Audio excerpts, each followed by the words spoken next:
Dios quien me guía. Del Hijo y del Espíritu Santo. Amén. Jesús, luz verdadera que camina con todo, luz que llega a este mundo. Nosotros hacemos que tú has venido de Dios el Padre para ser nuestro Maestro y que enseña los caminos de la verdad. Las palabras que oímos de ti son espíritu y son vida.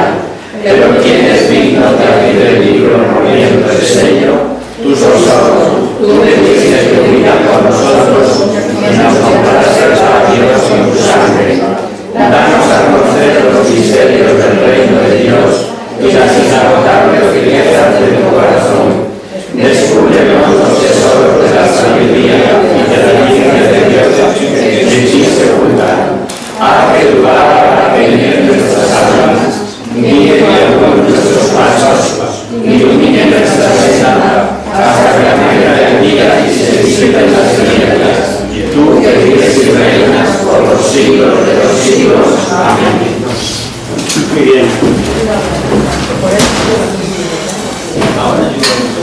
Pues bienvenidos a este encuentro de nuevo con la palabra de Dios, que bueno, pues nos hace particularmente felices. Estar en sintonía con lo que el Señor nos dice e intentar aprenderlo, pues es lo mejor que podemos hacer en nuestra vida. Lo primero que quería hacer antes de retomar el tema donde la había dejado era cumplir mi promesa de 2 semanas anteriores. Una vez porque no pudimos conectar y otra vez porque me había traído yo un pendrive que no entraba ahí, en fin, por dificultades técnicas, diríamos en resumen, ¿no?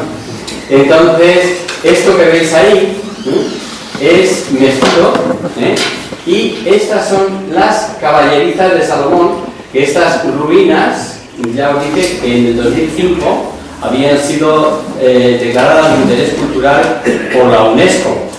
Os decía, que bueno, para que nos hagamos una idea de lo que eran solo las caballerizas allá perdidas en esa llanura de Megido. Hay como un altiplano y ahí, esa es una de las cosas de las que habíamos hablado y no conocíais. Esto sí lo conocíais, porque, o al menos algunos, lo que dijisteis ese día, porque os repartí una fotocopia de lo que fue el templo de Salomón. Una reconstrucción, obviamente, de acuerdo con los datos bíblicos, ¿no? Porque ese templo desapareció, igual que desapareció el que se construyó después de la vuelta del exilio, e igual que fue destruido el que, bueno, Herodes murió de magnificencia y se destruyó también en el año 70 por Tito, cuando ya el asedio de Jerusalén, y del que no quedó piedra sobre piedra. Única y exclusivamente la ladera de lo que fue explanar ese monte que ganó David a los jebuseos y donde estuvo el templo de Jerusalén. Esta era un corte, aquí veíamos los dos ángeles alados y ahí veíamos también la menorá, veis el candelabro de los 7 brazos.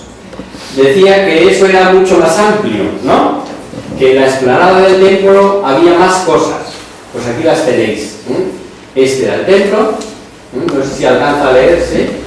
Este era el gran patio del templo. El que no lo lee soy yo. Pues eres el que está más cerca. Pues mal asunto, ¿verdad? A ver, zona del templo en los días de San. Si lo agranda un poquito con la abajo. Eso es lo que quería, Abajo si se deja. No, de la barra de abajo, ¿no?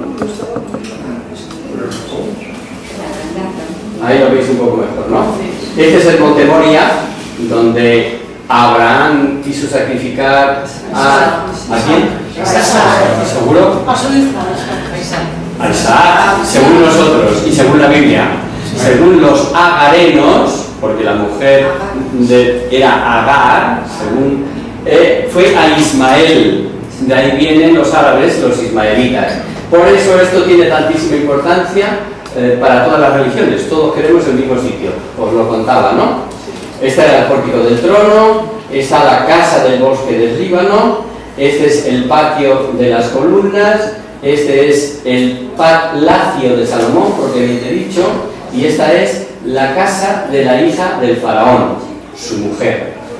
Bueno, ya vemos un poquito lo que era la explanada del templo. Esto, aquí al lado de lo que no se ve, de la muralla, es donde está actualmente el muro de las lamentaciones. Como digo, no quedó piedra con piedra, pero sí el muro de contención al hacer la explanada, que es lo que hoy se venera como lugar sagrado y tiene tantísima importancia para los judíos, porque en el fondo no es el templo, pero es un resto de lo que fue la explanada del templo en su día, ¿no? Pero que tengamos claro que no es, el muro de las lamentaciones no forma parte del templo que fue de Jerusalén, no forma parte. Luego me hicisteis una pregunta acerca de la menorá.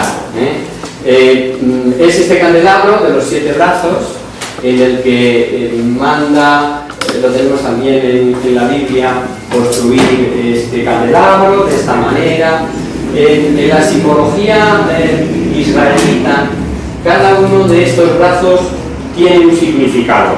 Bueno, es extensísima la información que hay acerca de la menorá. Yo no me imaginaba que tanta, ¿no? Pero eso mismo nos hace ver lo que es la menorá para un judío, que llega, el símbolo es tan fuerte que llega a formar parte de su bandera. Ahí tenéis la bandera de Israel con la menorá dibujada en el centro. Y por aquí es por donde íbamos a retomar el curso, porque a la muerte de Salomón el reino se divide en dos: el reino del norte o reino de Israel y el reino del sur o reino de Judá. Ahí hay un breve resumen.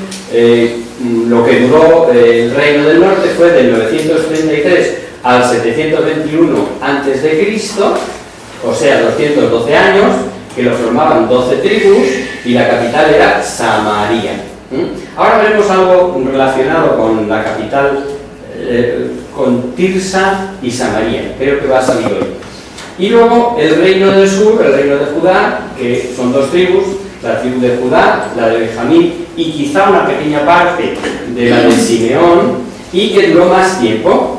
Estuvo vigente igual desde 233, desde la división del reino, pero ahora hasta el 597 a.C., o sea, 336 años. Este sería el mapa bueno, cartográficamente hablando, que el otro es un poco más, bueno, digamos que esquemático, ¿no? Ya este tiene formato de mapa, ¿a que sí? Bueno, pues también para que lo veamos. Esta es otra idea que creo que salió el otro día, en el que os hablaba del puerto de Liat, al sur de Jerusalén. ¿Os hablé de eso el último día? Sí. Sí, ¿verdad? Para que os hagáis una idea, ¿dónde tiene Israel el contacto en el sur con el mar? Como veis, desde aquí, desde los altos del Golán, en donde están las fuentes del Jordán, el lugar ese en el que Jesús, un día de excursión, pregunta a sus apóstoles: ¿quién dice la gente que soy yo? Eso se da aquí. El agua del Jordán, que nace aquí, en las cumbres del Golán, viene a engrosar lo que pomposamente dan los judíos mar de Galilea, cuando es un lago interior. También explicamos un poquito esto, que por ejemplo Lucas, refiriéndose al mismo sitio, le llama lago de Genesaret. ¿Por qué? Pues porque Lucas ha viajado aquí por todo el Mediterráneo con Pablo, y para él esto está clarísimo que es un lago interior, no es un mar, ¿no? Pese a tener 12 kilómetros de largo, es lo máximo. Y esta línea que veis aquí, aunque no está dibujado el río, por aquí viene el río Jordán, que muere en el mar muerto, valga la redundancia. A la izquierda queda Israel y a la derecha Jordania. Pero Israel y Jordania ambas tienen comunicación al sur en el mar de Arabia, ahí en Eliad, donde os dije que había un complejo turístico que es como el Puerto Banús de España, o sea, la zona residencial 100%. Y bueno, estos ya son los reyes del norte y del sur, a efectos de gráficos y de ponernos al día de todo lo que teníamos atrasado hasta ahí. Ahora continuamos o retomamos donde habíamos dejado el curso el lunes pasado. El reino del norte, que conocemos también como reino de Israel, reino septentrional o del norte, lo mismo quiere decir septentrión que norte, y se le conoce también como reino de Efraín o de José, porque era la tribu que predominaba. Y el meridional, el del sur, el reino de Judá, entre estos dos se reparte la historia del pueblo de Israel. El reino de Israel contaba con más extensión, vemos un poquito al mapa otra vez, y aquí se ve mejor. El del norte era más extenso, el reino, y lo formaban 10 tribus, como os he dicho. Y el reino del sur, el reino de Judá, está también, y esto es importante de cara a la pervivencia de los dos reinos, o sea, políticamente hablando o físicamente hablando, desde el punto de vista de su situación, este reino del norte es paso de todas las caravanas hacia el oeste, hacia el mar, está expuesto a más peligros enemigos de reinos por un lado y por otro, y también se entiende que, bueno, hay otras circunstancias, ¿no? Pero que esas circunstancias, podríamos decir, de carácter político, hagan que ese reino dure menos. Aunque no es así como nos lo presenta la Biblia. La Biblia nos lo presenta como que han sido, en un conjunto de reyes sucesivos, el más infiel a Yahvé, empezando por los cultos idolátricos, ahora lo veremos, y es la consecuencia de su escisión. Pues bien, lo peor de este reino era que con el cisma se había creado un antagonismo entre el centro yavista de Jerusalén, que está al sur, claro, donde está señalando la flecha, allí está Jerusalén, y si queréis tomamos la historia en este capítulo y en este versículo. Capítulo 12, versículo 21, de donde estábamos, de Primera de Reyes.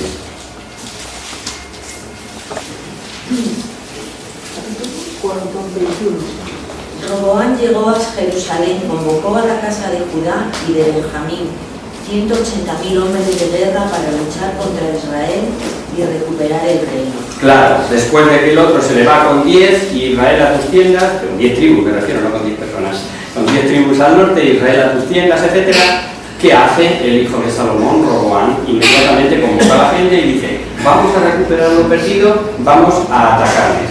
Pero el Señor, Dios, lo evitó por medio de un hombre bueno llamado Semillas, varón de Dios, que recibió la palabra de Yahvé para que hablase a Roboán y a toda la casa de Judá y Benjamín, y les dice así, pasar al 24, 12-24. Esto dice el Señor, no vayáis a luchar contra vuestros hermanos los israelitas, volveos a vuestras casas, pues todo esto ha sucedido por disposición mía. Por disposición del Señor. Si analizáis despacito, la historia de la salvación, que es el curso que nosotros estamos siguiendo, veréis que desde siempre Satanás, valiéndose de toda arma, unas veces será la concupiscencia, otras la corrupción, otra las hermosas mujeres, otra el seguimiento de las aberraciones de otros pueblos y sus libertinajes, pero todo eso no son más que medios para algo mucho más grave, y es que el pueblo se haga idólatra, y que si no consigue que totalmente rechace a Yahvé, al menos lo tenga como un Dios más. ¿Y vosotros creéis que estamos hablando del 933 a.C. o de abril de 2016? Es exactamente lo mismo. ¿Cuántos dioses dominan nuestra sociedad? Por decirlo de manera genérica y sin pensar en nada ni en nadie en particular. El primero es dinero. ¿Y qué consigue Satanás en este tiempo? Pues que Yahvé Dios, o el Señor de los cristianos, o Jesucristo, como queráis, sea algo más, o sea, sí, tenemos este Dios, le adoramos, le seguimos, pero no, lo primero. Y te lo dicen sin ningún tipo de...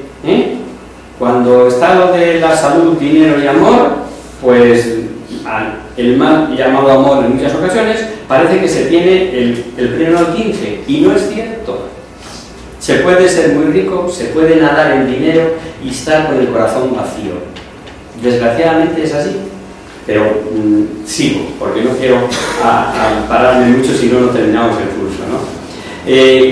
Jeroboam, el del norte, el que se ha sublevado y se ha llevado a las 10 tribus, pensaba y sabía, tenía muy claro, la importancia que tenía el yahvismo y el templo de Jerusalén como aglutinador de todo.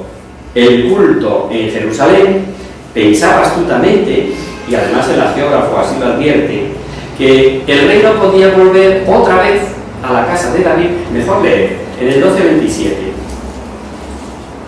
Si la gente sigue yendo a Jerusalén para hacer sacrificios en el templo del Señor, terminarán poniéndose de parte de su señor, Roboam, rey de Judá. Me matarán y volverán a unirse a Roboam. Amigo, eso es lo que él tenía. Ahora se me escapa la gente con esto de ir a adorar a Yahvé y se van a quedar con él. Se van a quedar con el reino del sur, porque al fin y al cabo, ¿qué es lo que diferencia mi reino del suyo? Nada, que yo he partido aquí con la mitad de la gente, o más de la mitad, claro, y el otro se queda ahí con ella, pero el templo ya es otra cosa. Y aprovechando astutamente dos antiguos santuarios, además en su reino, al sur del reino de Israel, uno en Dan y otro en Betel, en el límite sur, donde había aún recuerdos venerados de los tiempos de los patriarcas, mandó fundir dos becerros de oro, uno para Dan y otro para Betel, y dijo al pueblo, 12:28. Después de aconsejarse, el rey hizo 2 becerros de oro y dijo a la gente: ya está bien de subir a Jerusalén. Este es tu Dios, Israel, el que te sacó de Egipto. El que te sacó de Egipto, y más todavía, como los sacerdotes, los de la tribu de Leví, los descendientes de Aarón, se habían quedado todos en Judá, añadió Jeroboam un nuevo pecado. Leen el 31, 12:31. Construyó lugares de culto en los altos e instituyó sacerdotes de común del pueblo que no eran descendientes de Leví. Que no eran de la casta sacerdotal, de la familia sacerdotal, y por las buenas los nombró sacerdotes sin ser de la tribu de Leví. ¿Qué más da? ¿Qué más da si ello evita perder el poder? Esto es lo que pensaba Jeroboam. De nada servía que dijese que ese era su Dios, Yahvé. Primero, suponía inducir a error a la ley sobre la representación sensible de la divinidad. Como sabemos, Jeroboam cometió el pecado de poner a Yahvé al nivel de las otras religiones paganas, lo que creaba desorientación y sincretismo. Oseas, ir buscando a alguien, Oseas 8, 5, 6. Oseas tiene unas duras palabras dichas a Samaria, que es como decir, dichas al reino de Israel o al reino del norte. Oseas 8, 5 y 6. Me repugna tu becerro, Samaria, mi cólera se enciende contra ellos. ¿Hasta cuándo estarán sin purificarse? Viene de Israel, lo ha hecho un artesano, eso no es Dios. ¿Será pues hecho astillas el becerro de Samaria? Suficiente. Por cierto, y como cosa curiosa, hemos de decir que este profeta, a continuación de cuanto habéis oído, tiene algo que ha quedado recogido en nuestro idioma como una sentencia que pronunciamos todo el mundo sin saber de dónde viene. Leed en Oseas 8:7, ahí donde estamos. Siembran viento y cosechan tempestades. Pues siembran vientos y recogen tempestades. ¿A qué lo habéis oído? Sí. ¿A que lo habéis usado más de una vez? Pues fíjate, era de Oseas, ¿no? Por cierto, ¿sabéis?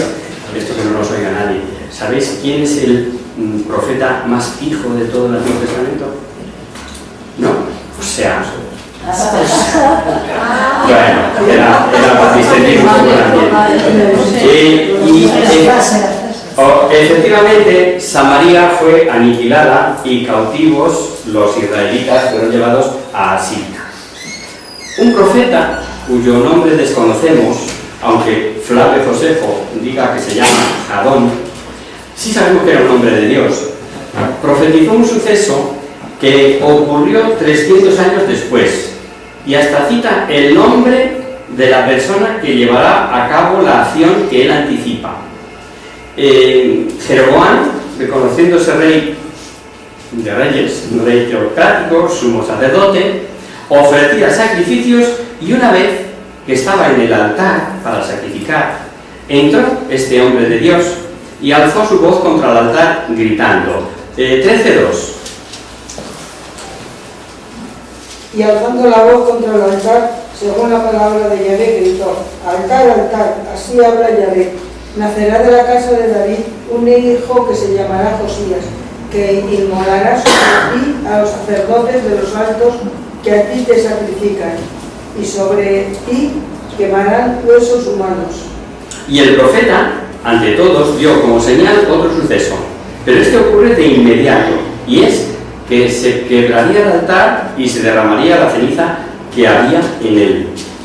¿Qué imagináis que hizo Jeroboam, el supe sacerdote, ofreciendo allí él sin tener nada que ver con la tribu de Leví ni nada, pero él se creyó que valía para todo, ¿no? Hasta para ser sumo sacerdote? ¿Qué imagináis que hizo Jeroboam? Que se arrepintió y agradeció a este hombrecito que le hablase en nombre de Yahvé. Pues más bien no. Escuchad, 13:4.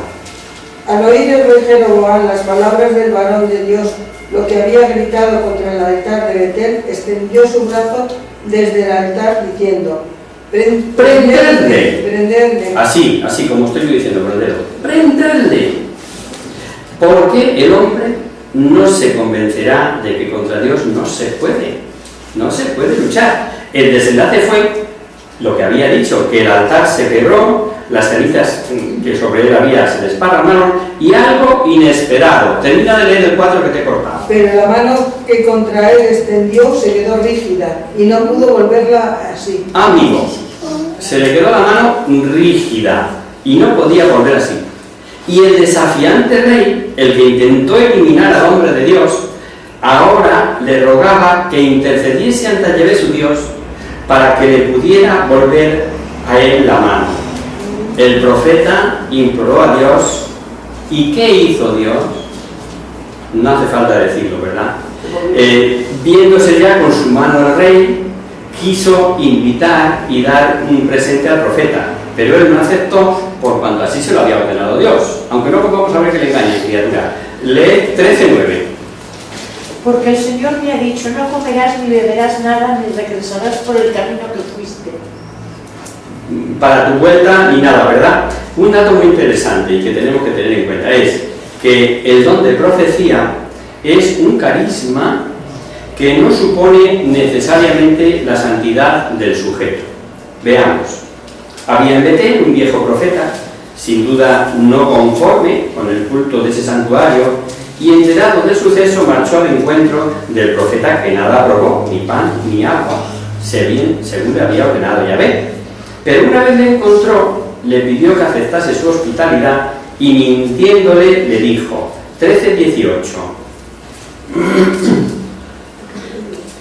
Él le dijo: yo soy también profeta como tú, y un ángel me ha dicho de parte del Señor: llévalo a casa para que coma y beba. Y de este modo lo engañó. Suficiente. Por supuesto, ni hubo tal ángel, como les decía, pero claro, lo que le proponía además iba a favor de que él la estaba pasando preguntas, tenía hambre, ¿no? Y prefirió creerse eso y no hacer lo que le había mandado el Señor, sino lo que se le decía ahora, según parece, por boca de un ángel. El peligro de presentar falsedades como verdades es un problema de siempre. Y no quiero recurrir otra vez a 2016, pero sabéis de lo que hablo. Basta conectar la tele para empezar a ver una sarta de mentiras, una detrás de otra, unas bien elaboradas, otras burdas, pero que el 90, por no poner más, o 99,9% de los mortales se tragan como verdad porque lo ha dicho la tele. Es que la tele dijo, pues tened cuidado, o tengamos todos cuidado, ¿no? Mal le fue el parón a este hombre en su camino. Tras comer el pan y marchar, fue devorado por un león. A lo mejor no tiene nada que ver. El caso es que el agiógrafo, como está catequizando continuamente, dice que Dios lo permitió y lo expresa como un castigo. Bueno, seguimos con Jeroboam. Jeroboam no escarmentó y prosiguió su camino. A cualquiera que se lo pedía, le consagraba como sacerdote de sus templos, o lo que era lo mismo, era hacerles sacerdote de idolatría. Y dice la historia, 13:34, Este fue el pecado de la dinastía de Jeroboam, por el que fue destruida y borrada de la tierra. y borrada de la haz de la tierra. ¿Recordáis el profeta Agías? Sí, porque lo leímos en el 11:31 o por ahí. Este profeta que se presenta con el manto nuevo y que lo hace 12 trozos y toma 10 para ti, si os acordáis, ¿verdad? Fue quien por orden de Dios anuncia a Jeroboam la división del reino y el que él iba a ser elevado como rey del trono de Israel. Este profeta se había apartado de Jeroboam por sus medidas religiosas, por esta idolatría manifiesta, y viejo ya y ciego vivía apartado en Silo. Y ahora vuelve a aparecer para anunciar el fin del reinado de este malvado rey. Jeroboam tenía un hijo pequeño, enfermo, y conviene con su mujer que vaya con el niño ante Agías sin decir quién era, sin decir que era la esposa del rey, y que fuera disfrazada. Pero Dios había advertido al profeta, y a este apenas sintió el ruido de sus pasos, le dice, veamos en el 14:6. Y en cuanto Agías sintió el ruido de sus pasos en la puerta, dijo, adelante, mujer de Jeroboam, ¿por qué te haces pasar por otra? Tengo que darte una mala noticia. Ve a decirle a Jeroboam... Sí, suficiente. Ahora lo vemos. Tengo que darte una mala noticia. Tengo para ti duras palabras. Y vaya si fueron duras durísimas.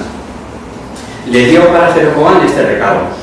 Yo te alcé en medio del pueblo, te hice jefe de Israel, se rompió por ello la casa de David. Pero no le seguiste en la guarda de los mandamientos, sino que fuiste haciendo continuamente el mal, fungiendo imágenes, haciendo otros dioses.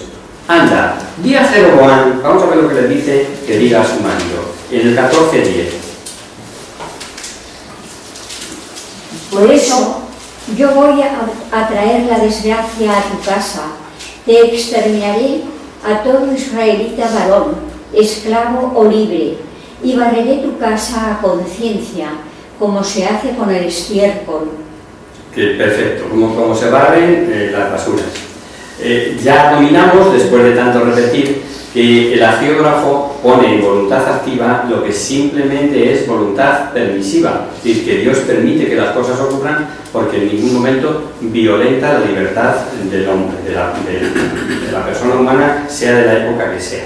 O sea, Dios iba a permitir todos esos males que le iban a venir a Jeroboam y a su familia, y lo que hace aquí es que, como Dios lo sabe, se lo anuncia, porque habiéndose apartado de Dios sin su ayuda, no podría evitar, por su sola cuenta, verse libre de ellas. Terribles cosas, como digo, anunció el profeta. Devorados por perros los que mueran en la ciudad, comidos por las aves los que mueran en el campo, y lo más triste para ella, leed el 14:12. Y tú álzate y vete a tu casa. En cuanto tus pies entren en la ciudad, morirá el niño. En cuanto entres en la ciudad, morirá el niño. Y hay aquí un dato interesantísimo. Hemos dicho que todo esto eran cosas que ocurrían según la libertad de los hombres, según obraban libremente los hombres unos y otros, pero que Dios lo permitía. Y choca lo de la muerte del niño, ¿no es cierto? Pero sigue la historia y dice que ese niño será el único de la casa de Jeroboam que será sepultado. Pero vamos a ver por qué. 14:13. Todo Israel le llorará y será sepultado, pues será el único de la casa de Jeroboam, por ser el único de la casa de Jeroboam en quien se ha hallado algo bueno a los ojos de Yahvé, Dios de Israel. El único que se ha encontrado algo bueno a los ojos de Israel. Para aquellos hombres no había peor desgracia que morir y que su cadáver no gozara del honor de la sepultura. Por ello no es de extrañar que al anunciar el castigo haya hablado de ser comidos por los perros o por las aves carnívoras. En cambio, el niño sí gozará de tal honor. Segurísimo que entendieron bien la dureza del castigo. Y otro detalle de cuando el profeta Ahías dijo a la mujer de Jeroboam que a nosotros nos conviene muy a tener en cuenta es este, 14:16. El Señor castigará a Israel por los pecados que Jeroboam ha cometido y por los que ha hecho cometer a Israel. Amigo, no solo por los que ha cometido, sino por los que ha hecho cometer a Israel. ¿Y por qué digo esto? Porque todas las personas, cada uno en su nivel, que tienen algún tipo de mando o categoría, tienen más responsabilidad ante Dios, por cuanto unas veces obligan sus mandatos a que obren el mal y otras veces lo permiten sin castigar. Y no pocas, y ahí entramos todos, arrastran a obrar mal con su ejemplo, y cada uno en el ámbito en que se mueva. Yo estoy convencido y le pido al Señor que me ayude, que tenga misericordia de mi pobre miseria humana, porque yo sé que tengo más responsabilidad, puesto que estoy hablando a muchas personas y muchas personas me están escuchando a través de los medios de comunicación o de la radio. ¡Qué responsabilidad, Adolfo! O sea, tú no te puedes permitir el niesto de desliz, porque no eres más que un pobre administrador, transmisor de la palabra de Dios. Pero hay gente que te escucha. Pero claro, no penséis solo en mí, yo sí pienso en mí. Cada uno pensad en vosotros y en vuestro ámbito de influencia. Y ojo, los pecados de omisión cuentan. Aquello que dejé de hacer debiendo haberlo hecho, o lo que dejé de decir habiendo debido decirlo, cuenta. Bien, no es para asustar a nadie, para despertar conciencias, para que estemos un poquito al loro y podamos sacar aprovechamiento de lo que es la palabra de Dios, que es historia de salvación. Aunque sean libros del Antiguo Testamento, como veis, de vez en cuando, ¡paf!, aparecen relumbrones de doctrina que son Nuevo Testamento puro, ¿no? Pues bien, Jeroboam reinó 22 años.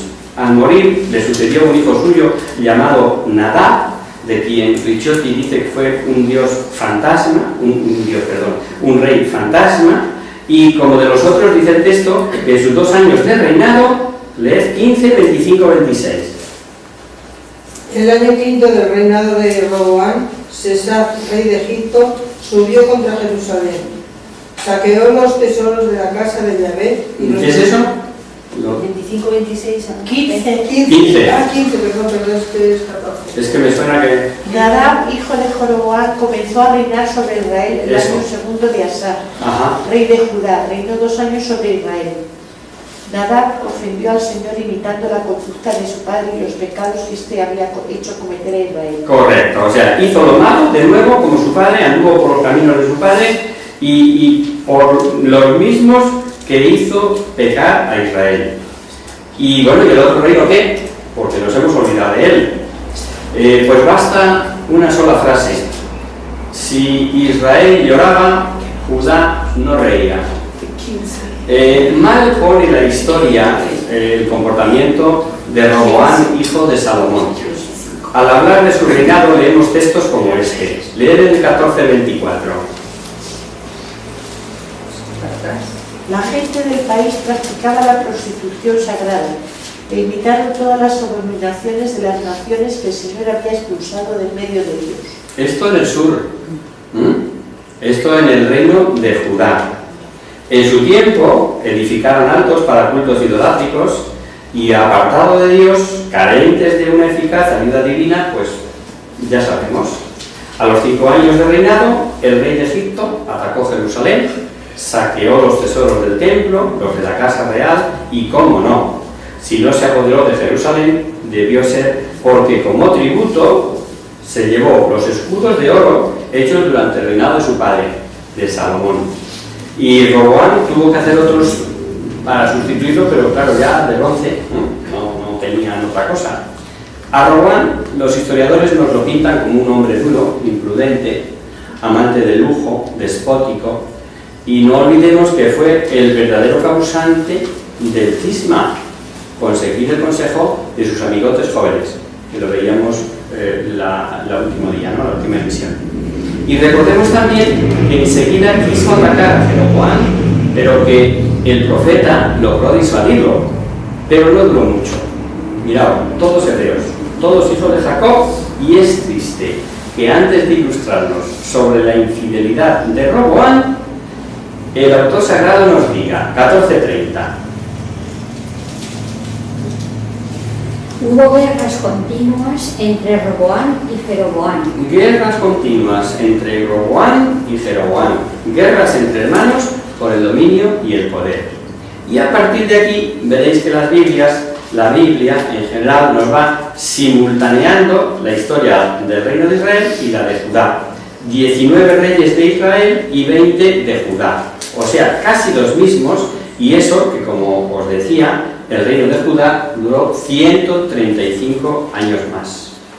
También anticipamos la razón. En Judá se sucedieron reyes, todos de la misma dinastía davídica de Israel. En cambio, en el norte, distintas dinastías con luchas por el poder cogido por la fuerza, tuvieron reyes que duraron días. De Zacarías nos dice el texto que reinó en Israel, le asesinaron a los 6 meses de reinado. Y comienzan los relatos de la infidelidad de uno y de otro reino. La hostilidad entre Roboam y Jeroboam como que quedó transmitida a los sucesores varios en los dos reinos, ¿no? Después cedió, hubo un breve periodo de relaciones amistosas, si bien conservando cada reino su independencia.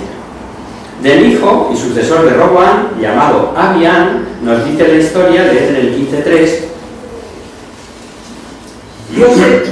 Dios sea todos los pecados que antes de él había cometido su padre, y su corazón no estuvo enteramente con Yahvé, como lo había estado el de David, su padre. Fíjate, otra vez vuelve a salir David, como si fue David. Y a este le sucedió Asa en Judá, pero este tuvo otro comportamiento. Lee 15:12. Limpió de prostitución sagrada la nación y retiró todos los ídolos fabricados por sus antepasados. Correcto. Una acción que tuvo mucho valor fue el haber despojado a su madre de la dignidad de reina por haberse hecho una asera, un altarcico, una diosa fenicia, o sea, un culto a la que daba culto idolátrico. Y aunque él estaba con Yahvé, no desaparecieron todos los altos durante su reinado. En su tiempo hubo constante guerra contra Israel, reinando allí Basa, se fortificó Ramá al norte de Jerusalén, que impedía el paso de Judá, y entonces el rey Asa, viéndose en aprieto, se alió con el rey de Siria, enviándole a Damasco oro, plata de la casa de Yahvé y el tesoro real. Con el envío iba este recado, 15:19. Hagamos un pacto como lo hicieron tu padre y el mío. Te envío presentes de plata y oro. Rompe tu pacto con Basá, rey de Israel, para que se vaya de mi territorio. Para que este se aleje de mí. Tengo otra mapilla por aquí. A ver si le vemos. Creo que es el último.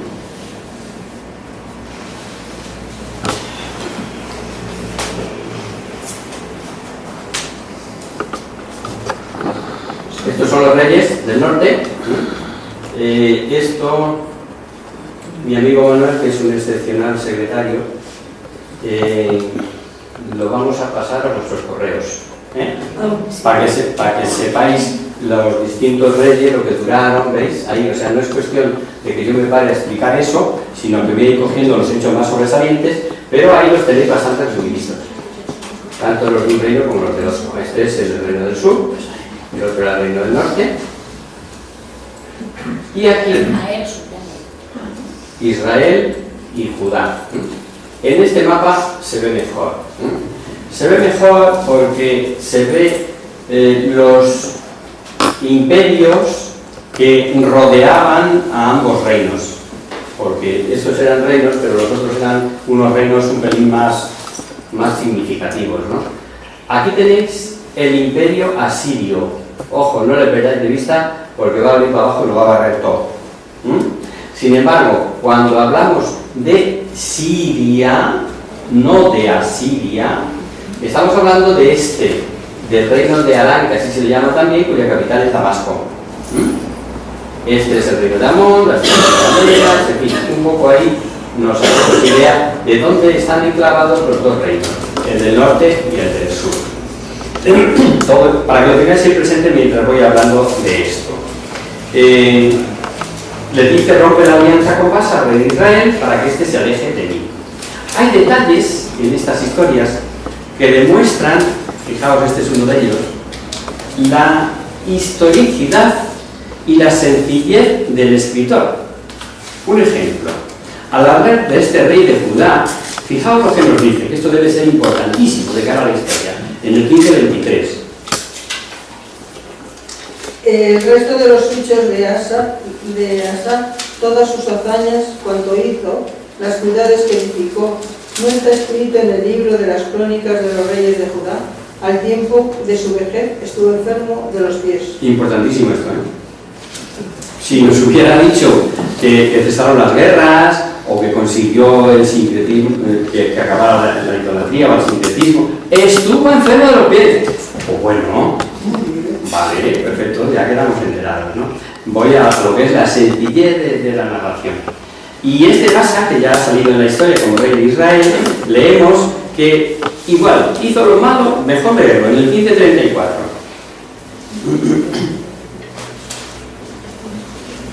Baasa ofendió al Señor imitando la conducta de Jeroboam y los pecados que éste había hecho cometer a Israel. O sea, que más de lo mismo. Importante cita. Volvemos a ver que los que ostentan el poder pueden influir unas veces permitiendo y otras arrastrando e incluso legislando a que el pueblo peque. De la calaña de este sujeto, dice el texto en el 15:29, apenas accedió al trono, eliminó a toda la familia de Jeroboam. No dejó a nadie con vida, según lo que el Señor había dicho por medio de Ahías de Silo. Perfecto. O sea, ya se había profetizado por Ahías que iba a quedar sin dinastía. Y en otras traducciones, en otras Biblias, encontráis que dice algo todavía más curioso, o sea, más curioso, en la forma de expresarlo, ¿no? Destruyó toda la casa de Jeroboam sin dejar escapar a nadie, matando a cuantos respiraba. ¿Para que tenéis algunos de otras Biblias? Sí. No dejando Se cargó a todo bicho viviente, diríamos hoy. Es lo mismo, o sea, no quedó nada de la dinastía de Jeroboam. Se cumplía la palabra de Yahvé por el profeta Ahías, y naturalmente esto ocurría por ser un rey cruel y celoso del poder real, no porque estuviese profetizado, sino por esto. Otra vez, el misterio de la libertad humana y la providencia divina. Un profeta llamado Jehú profetizó a Baasa su desastroso final, y como su casa sería barrida a semejanza de lo que él había hecho con la casa de Jeroboam. Así su sucesor, Ela, de impía conducta como la de su padre, muy entregado a los placeres de mesa, mientras su ejército luchaba, fue asesinado y exterminada toda su familia. Sigue este primer libro de los reyes con la historia de dos reyes más de Israel, Zimri y Omri. El reinado de Zimri no pudo ser más efímero. Lo digo yo o lo leéis. 16:15. Zimri ocupó el trono de Tirsá 7 días. ¡7 días! ¿Cómo lo veis? Vale, ahora así ha salido Tirsá. ¿Por qué? he puesto yo ese mapa ahí? Porque íbamos a hablar de Tirsá. Dice la historia que el pueblo se había alzado proclamando rey a Onri, que era el comandante en jefe de la tropa. Entonces, Zinri se metió en el palacio real y le prendió fuego muriendo él dentro. Y dice la historia que murió así por los pecados que él había cometido. Tampoco lo tuvo claro recién alzado rey de Israel, Onri. Entre sus partidarios y no partidarios hubo una guerra civil que duró 4 años. Los partidarios de Onri vencieron, pero tampoco este rey fue fiel a Yahvé. Y ahora os voy a decir otra cosita. 16:25. Onri hizo el mal a los ojos de Yahvé y obró todavía peor que los que le habían precedido. Así lo cataloga el libro. Así nos lo dice la Biblia. A pesar de que en lo político-civil su periodo fue de lo más positivo. Es frecuente también en épocas de gran abundancia, de gran poder económico, político, social, mayor olvido de Dios, desgraciadamente. Y esto ocurrió durante el reinado de Onri. Así lo cataloga el libro, como digo, a pesar de que en lo político-civil fue muy positivo. Un hecho memorable resalta de este reinado, y es la elección de la nueva capital del reino de Israel, Samaria, punto privilegiado y cruce de importantes caminos desde donde se divisaba el mar. ¿Veis? Israel, el reino del norte, Judá, el reino del sur, el mar muerto, que ya le conocemos, y esto es Tirsá, que es donde ha estado hasta este momento, hasta que Onri, que no quiero equivocarme, iba a decir Zinri otra vez, hasta que Onri decide poner la capital en Samaria. Y vosotros diréis, oye, pues está lejos el mar todavía. Desde ahí se veía el mar, desde aquí no. Se supone que esto estaba más alto. En Samaria, que fue ya desde entonces la capital del reino del norte. Y punto cruce de caminos, como os he dicho. El siguiente rey de Israel es, sin duda, el peor de los reyes que reinaron en Israel. Y vosotros decís, ¿todavía peor? Pues sí, y no porque nos lo parezca al leer su historia, sino porque lo leemos en el mismo texto. No es un juicio que hagamos nosotros, es que está claro en el texto, ¿no? Fue impío, idólatra, reconstruyó Jericó, sobre la cual, como sabéis, pesaba sobre quien la construyese la maldición.